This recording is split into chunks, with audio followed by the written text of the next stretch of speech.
جو بھی ان کے چاہنے والے ہیں ان سے صرف اتنی گزارش ہے کہ حضرت یہ نہ کریں. ان صاحب کے جو خادم تھے عمران بشیر صاحب، کئی برس پہلے، بڑے صالح، بڑے متقی جوان، ہم نے ان سے عرض کیا کہ حضرت سے عرض کریں کہ حدیث میں دخل نہ دیں.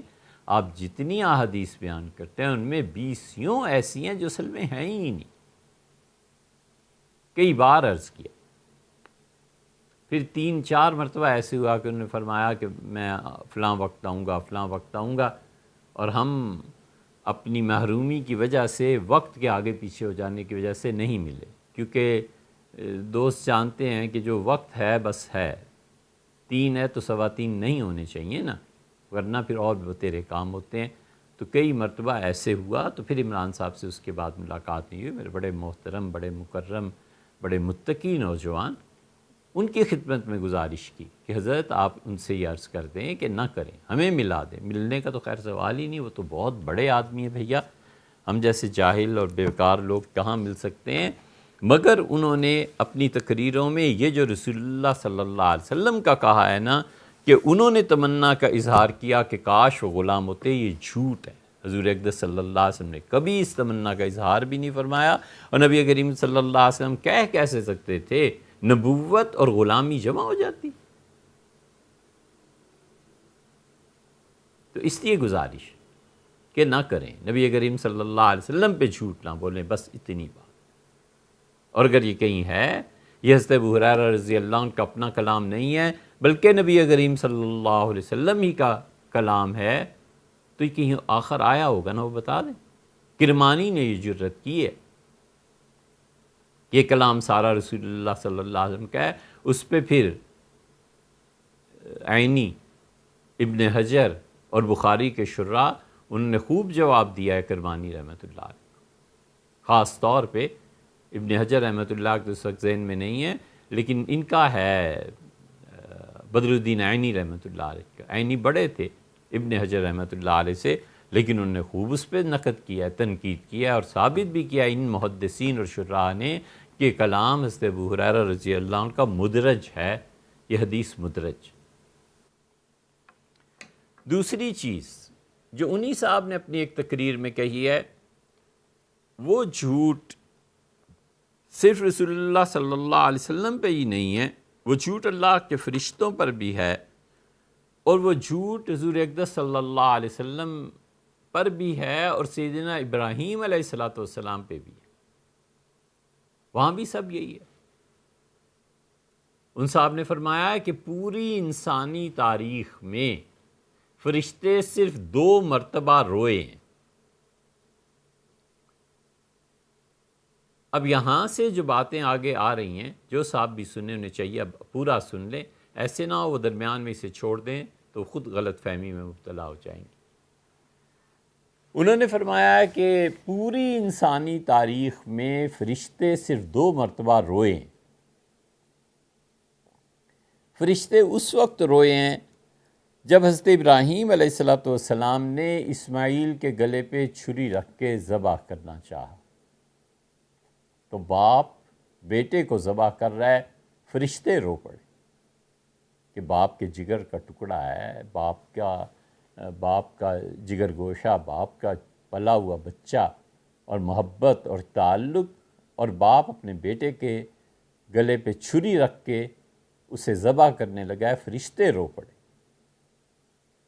انسانی تاریخ میں یہ دوسرا واقعہ پیش آیا ہے جب حضور اقدس صلی اللہ علیہ وسلم پہ طائف میں پتھر برسائے گئے، اور طائف میں پھر ایک غلام نے آپ کے جوتے اتارے، اور خون کی وجہ سے جوتے اور پاؤں چپکے ہوئے تھے، فرشتے رو پڑے اس میں. یہ 2 تو انہوں نے انسانی تاریخ سے بیان کیے ہیں، حالانکہ ایسے نہیں ہیں. انسانی تاریخ میں فرشتے تیسری مرتبہ روئے، چیخ اٹھے، آسمان لرز گیا جب بھائی نے بھائی کو قتل کیا، اور دنیا اس وقت بے آباد تھی، کچھ نہیں تھا.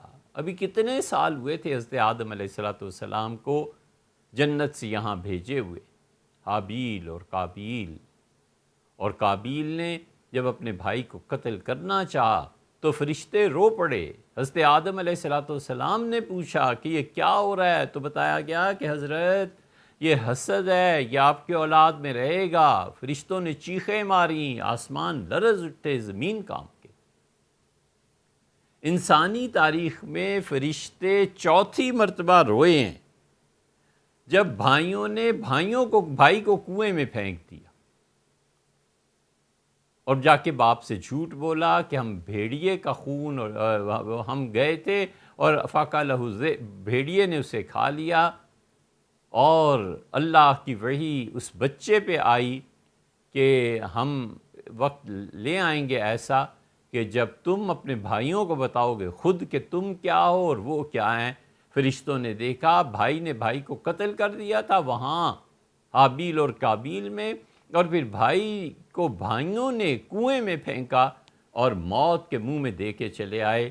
فرشتے چیختے رہے اور خدا کی ان حکمتوں پر غور کرتے رہے، اور پانچویں مرتبہ روئے ہیں فرشتے جن کے رونے کی اب تک صدا باقی ہے۔ اور کربلا تھا جب حضور اقدس صلی اللہ علیہ وسلم کے نواسے کو اور ان کے ماننے والوں کو شہید کیا گیا۔ انسانی تاریخ میں 5 مرتبہ واقعات ہوئے ہیں، فرشتے لرز اٹھے، آسمان پر کپ کپی طاری ہو گئی، اور زمین کو اگر خدا نہ تھام لیتا تو پوری کائنات تباہ ہو جاتی۔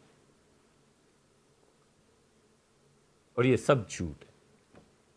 انہوں نے 2 کہا، میں نے 3 مزید شامل کر دیے، 5 ہو گئے۔ کون سی انسانی تاریخ یار؟ آپ کو کس نے آ کے اطلاع دے دیا کہ فرشتے روئے تھے؟ خدا کا خوف چاہیے۔ 2 جھوٹ آپ نے بولے، 3 میں نے ملا دیے۔ اللہ کی پناہ ہے اس جھوٹ سے، اور خدا بچائے اس جھوٹ سے اور معاف کرے۔ یہ 3 مثالیں اس لیے دی ہیں تاکہ آپ کو پتہ چلے کہ آپ کے مذہبی رہنما آپ سے کھیلتے کیسے ہیں، آپ کو جذبات میں لا کر رلاتے کیسے ہیں، اور آپ اس رونے دھونے میں لگ کے ان کے پیچھے کیسے چل پڑتے ہیں۔ سب جھوٹ ہے۔ اور اگر خدا کا دین اس سراب پہ، اس ریت پہ، ان جھوٹی روایتوں پہ قائم ہے تو ایسے اسلام سے باز آئے بھی، اس جھوٹے اسلام سے۔ ہمیں نہیں چاہیے ایسا اسلام۔ اللہ کا دین سچ ہے، کتاب و سنت سچ ہے، صحابہ رضی اللہ عنہ کی راہ ہدایت کی راہ ہے، ائمہ مجتہدین ان کے اجتہاد برحق ہیں، ہم اس پہ عمل کرتے ہیں، ہم مقلد پکے امام ابو حنیفہ رحمۃ اللہ کے، امام مالک، شافعی، احمد وغیرہ وغیرہ رحمہم اللہ، جو انہوں نے کہا ہے، حتیٰ کہ ضرورت کے وقت اچھے اچھے مفتی حضرات ان کے پیچھے چلتے ہیں، ان کے اقوال لے لیتے ہیں۔ ہمارا دین تو یہ ہے، اس دین میں کون سا سکم ہے؟ آخر کون سی مصیبت پڑ گئی ہے کہ جھوٹ بول بول کے اسے ثابت کرنا ہے؟ اگر اس دین کی بنیاد جھوٹ ہے اور یہی جھوٹی روایات ہیں، 2 آپ بول دیں، 3 میں نے جھوٹ ملا دیے، 5 جھوٹ، 2 جھوٹ اور کوئی ثابت کر دے گا، کون سی انسانی تاریخ میں یہ لکھا ہے؟ اور انسانی تاریخ آپ نے پڑھی کہاں ہے حضرت؟ آپ نے تو 400 سال مغلوں کی تاریخ نہ پڑھی ہوگی۔ سب جھوٹ ہے۔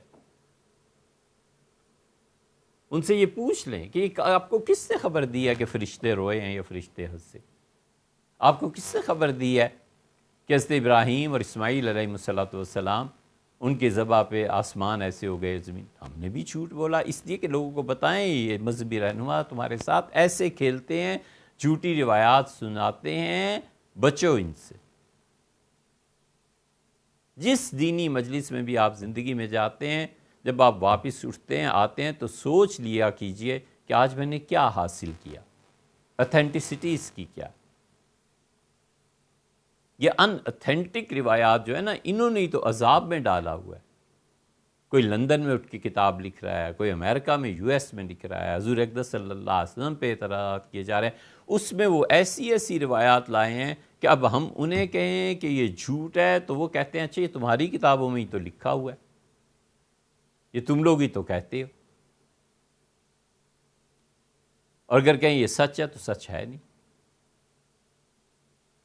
اس لیے ہمیں ان آزمائشوں سے باز رکھیں۔